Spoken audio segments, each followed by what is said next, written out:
Welcome back to the Press Rewind Prince Lyrics Podcast, a show where we discuss all of Prince's songs, even ones that aren't even sung by him. This episode is dedicated to talking about I Wonder You, the third track from Prince's Parade album, which served also as the soundtrack to the film Under the Cherry Moon. Joining me again to talk about the song's lyrics is Farouk Ansari. Welcome back to the show, Farouk. Thank you very much, Jason. Really glad to be back, and certainly looking forward to going through one of probably the smaller items in Prince's canon, I'd say.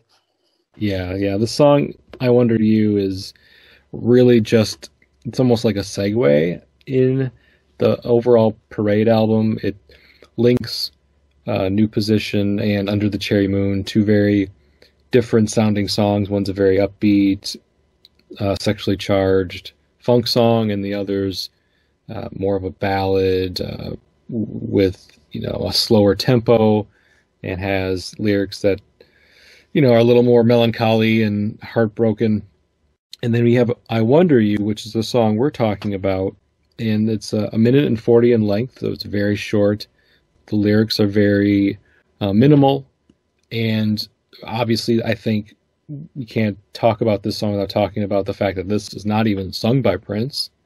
Song is completely sung by Wendy Melvoin of The Revolution, the guitarist for The Revolution, which instantly makes this song interesting in Prince's overall discography, and especially in 1986, because this is the first time that's happened on an officially released Prince song, where his vocals either were non-existent or were so buried that essentially they're not audible. So I don't know. I mean, as far as you're concerned, Farouk, is that kind of like the most interesting thing about this song for you? I think it's the most, I think it's the most obvious interesting thing about the song. It is, I believe, like you said, it's the first Revolution track that didn't have Prince on lead vocals, and I think even above that, it's the first official Prince track on an album not to have Prince on lead vocals as well. Mm-hmm. Yeah, I mean those the original version, I believe, had Prince and Wendy on vocals, and then Prince decided to lose his. Yes, yeah, that's correct. It's one of those songs, like most and many Prince songs, where there's alternate versions that were created. One with Prince and Wendy singing together, one with Prince's vocals pushed more up in the mix, one with, and of course the version we got, Prince's vocals were removed entirely, one with orchestration, heavy orchestration, one with just, minimal flute orchestration. The song went through a few different iterations before it lined out with the version we got on Parade, which is a kind of I don't know, for me it's more of a mood and a vibe than it is like a full-fledged song. I'd agree with that. Yeah, it's a great segue, as the word I used before. It gives off kind of a chill vibe, and people don't necessarily think of this song on its own without thinking of what came before and what comes after. Definitely. I think until I'd started, searching out the alternate versions, I'd never heard this song on its own. I'd only heard it in the context of that intro to Parade. Yeah, I think that's probably very similar to a lot of people. I know the song was expanded upon a bit in some of the Parade era tour dates that Prince and the Revolution went on. There's versions out there on the internet of this song extending into the 5-minute mark, but the reason why is because it's a live version that Prince had his horn section of Eric Leeds and Atlanta Bliss, and they could add some more horns to the song, add some, not necessarily more lyrics, but just keep going with the lyrics that were there. Most of it is instrumental filler or instrumental embellishments to extend the song's mood and vibe in a live setting, but it doesn't transform the song drastically. It just kind of extends it a bit to fit kind of a jam session vibe that he was giving off with this the live version during the Parade era. So we really don't have a lot to talk about in terms of the lyrics when we get to it. The flute is one of the most memorable aspects of this song for me personally. What do you feel about? I mean, we don't really talk about much about the music when we do these episodes because it's really a lyrics podcast. But I mean, what do you think about the musical aspects of it? I think it's really interesting, and like you said, the initial interesting point about who the lead vocalist is, that's the first thing, and we've kind of touched upon that. I think the other interesting thing about this song, and in terms of the different versions that we've talked about so far, is it's Claire Fisher and his orchestration. And that in terms of the different versions, it ranges from that big maximalist thing to, like you said, lowering Prince's vocals, raising the flute a little bit. And in terms of that progression, following on from Around the World in a Day, I think that whole flute and slightly psychedelic vibe is quite kind of quasi-Beatles-esque. And that does, again, using that word sieg, nicely from some of the stuff that was happening in Around the World in the Day in 1985. Yeah, I mean, one of the first sounds you hear when you play this song is the sound of what I pick up as like a crowd that is laughing. So laughing at what? I don't know, but it's a crowd laughing, cheering on whatever it is that they're, seeing or hearing. So that is just, it seemingly comes out of nowhere because there really isn't any context behind it. There isn't like a setup that results in this, it's crowd. It's very kind of Sergeant Pepper's, having that sort of esoteric background noise for no reason at all. And I believe that Prince in that final mix asked, when he sent the mix back to Claire Fisher, because I believe that's how they used to work, to send stuff back and forth and never actually meet each other in the flesh. But one of his last requests was actually to turn that crowd noise up. Okay, that's interesting. It's definitely louder in the mix. I mean, it comes in and you can't miss it. It's right there at the beginning of the song. It's intended to be heard and it's intended to be noticed and acknowledged. And with the rest of the music of the song, it's pretty stripped down. You've got a synth line. You've got, of course, the drum track that, in essence, links all of the first four songs of Parade together. And then you have what sounds to me like finger snaps. I don't know if it really is or if it's some sort of setting on Prince's synthesizer, but it sounds like snaps, finger snaps. It does. Yeah. And then you've got the flute, and then about halfway through the song, you finally get some guitar, and it's just kind of like a rhythm guitar sound, and it's not a big bombastic guitar. It's just serving the music, serving the vibe of the song, and it's kind of funky when it gets going, and towards the end it even gets funkier as the song starts to drop out.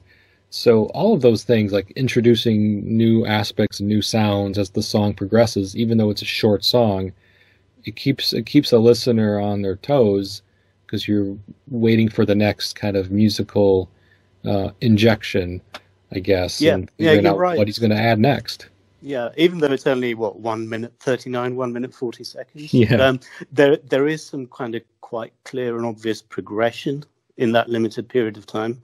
And I totally agree. I think it's one of the things that even a minute or 2 minute song can sound very long if you're just repeating the same thing, but actually there's a lot going on.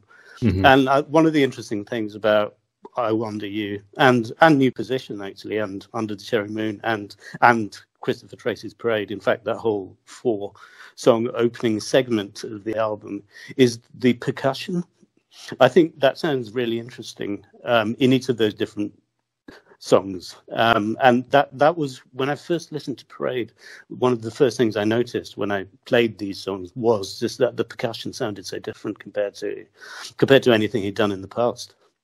Yeah, it doesn't have that Lynn LM1 drum machine sound that Prince had been known for up to that point. The Minneapolis sound was evolving, basically, and it sounded so different from his stuff. It sounded so different from the stuff that he was producing for other artists at the time. I guess with the Family came the closest because that also had a lot of orchestration in it from Claire Fisher's involvement. That's really where that was the genesis of it all, was the Family project. But Sheila's stuff and the stuff he was doing for The Time and Apollonia, this was different. This just had a Yeah, different tone to it. It's like, okay, Prince is on something new here, and that's really cool. And it really serves, I think, the movie Under the Cherry Moon. So I'm always a little confused which came first. Did Prince produce this music and make this music knowing that he was going to make a period piece in French Riviera, or did he make this music with something else in mind? And then when the movie idea came, it's like, all right, I could take this music and it will fit, the setting of my movie and kind of the tone I'm going for with that project. It's not supposed to necessarily sound like the most modern thing, but at the yeah, same time, I'm going to inject some modern musical aspects into this music while also kind of tying it back to more of a retro sound. And I kind of like that, and that's really what Under the Cherry Moon is. Nobody really knows when that movie's supposed to take place because it's true. it's got modern stuff in it, and it's got really retro and historical, like Yeah, the cars I that mean, they're driving are all absolutely. older.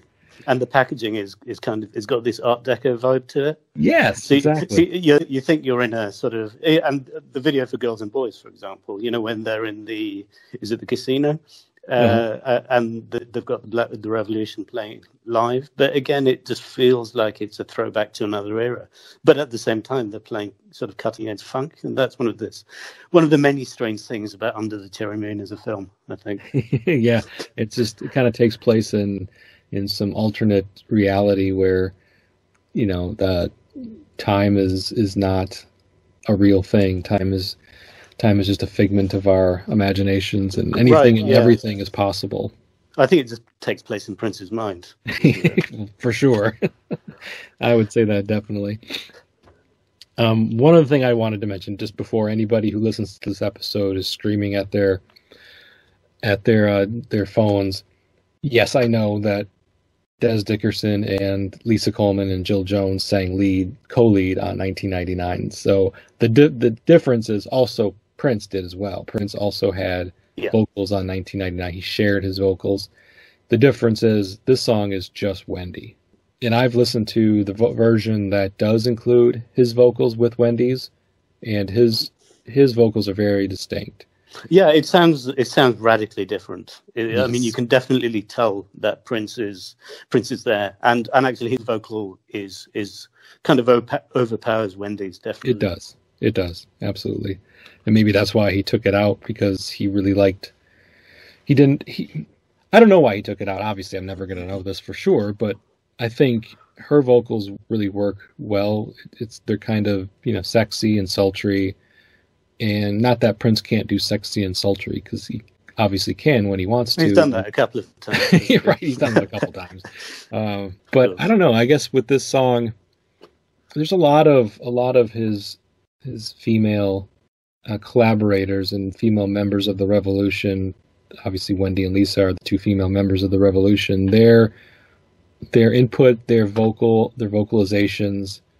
That was one of the things I really enjoyed about him having Wendy and Lisa in the band, or really any woman that's in any of his bands, whether it's Rosie or any of his collaborators from the 2000s, like Bria Valente or Shelby J. But I like the mixture of male and female vocals as a rule, and I have a lot of bands that I enjoy.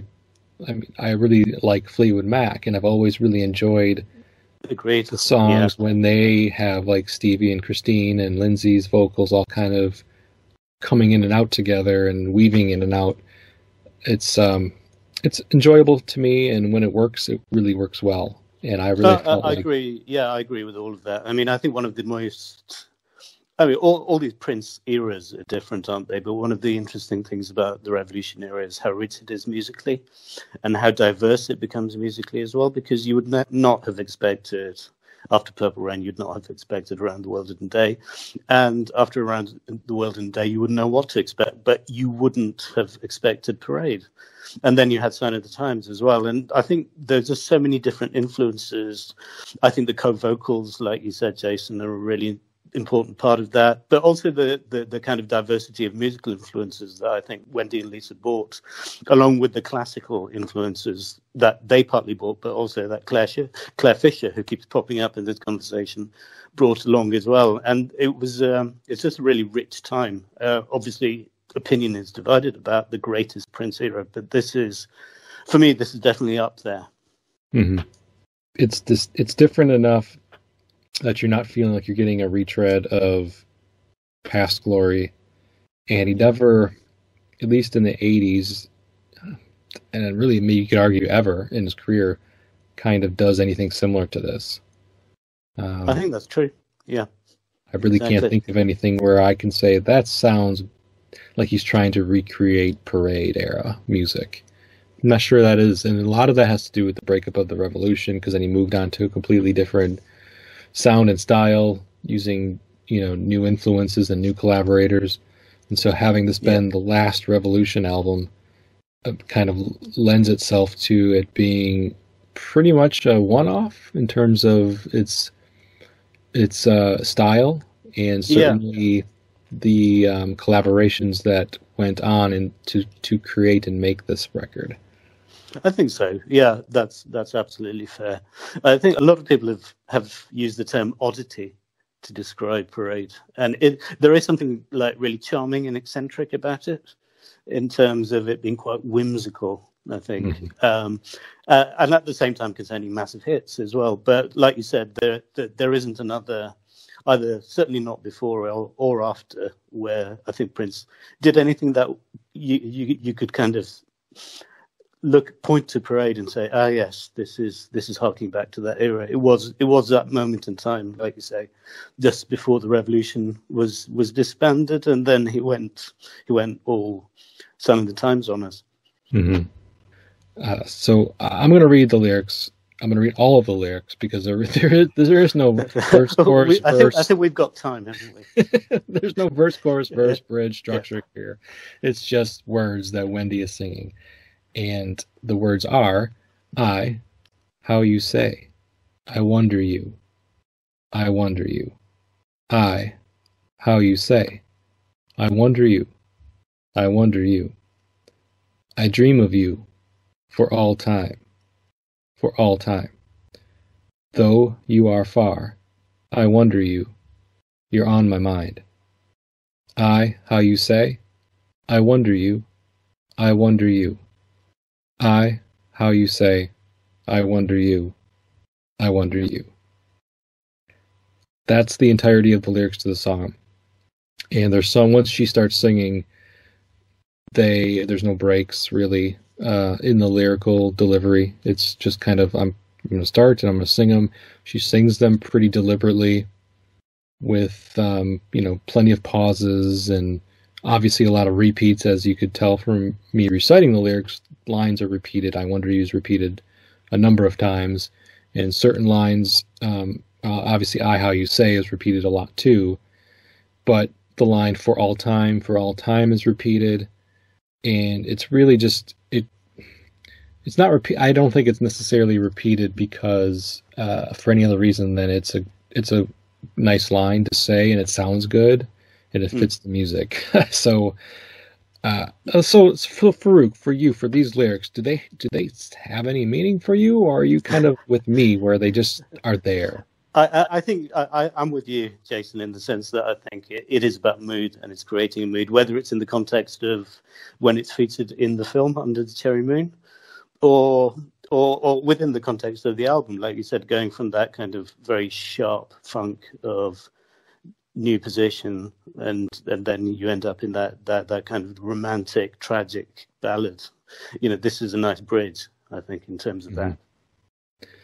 So with the questions, how you say, so are you getting the same thing I get with that, and where it's kind of like a really truncated version of saying, how do you say?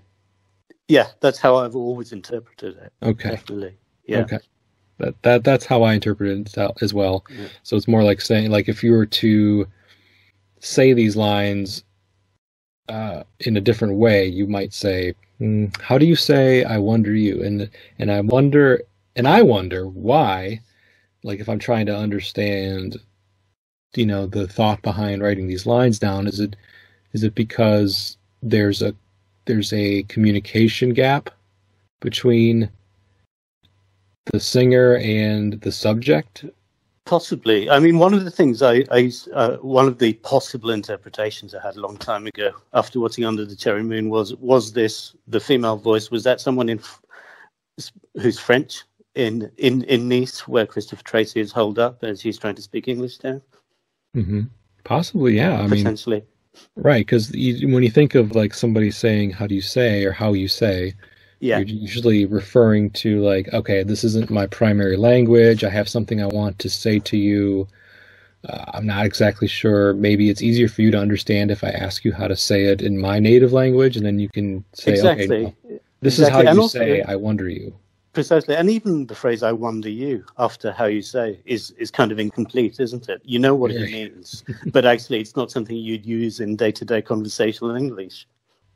Yeah, so right, the "how you say" and "I wonder you" are two lines that by themselves don't make a lot of sense, No. and you're just trying to get a feeling for the person singing it, thinking like, "I think of you," like "I wonder you," "I think of you." Yeah. That's Yeah. one way I think of this, like "I wonder you," meaning like I wonder about you, I think about you. That's it. It's about obsession, isn't it? I Yeah. think. And the whole thing is more of a poem, and like you say, a mood piece than any kind of song. But yeah, I'd always read it within the context of him being Christopher Tracy and someone in a bar, in a piano bar in Nice, sort of saying that to him breathlessly. Yeah, I dream of you for all time, though you are far. I wonder you, you're on my mind. So that just kind of, to me, reiterates the idea that this is somebody who's really thinking of this person quite deeply and intently and intensely, Yeah. where they've even seeped into their dreams, day or night dreams, and you're on your mind. So that's just again saying I can't stop thinking about you, to the point where I'm going to ask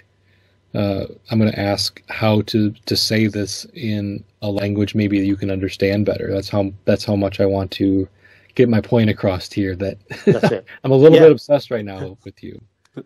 That's it. Yeah, and kind of obsession and lyrics around that have always been a theme, haven't they? This is just the parade version of that long-running Prince thing lyrically. Yeah.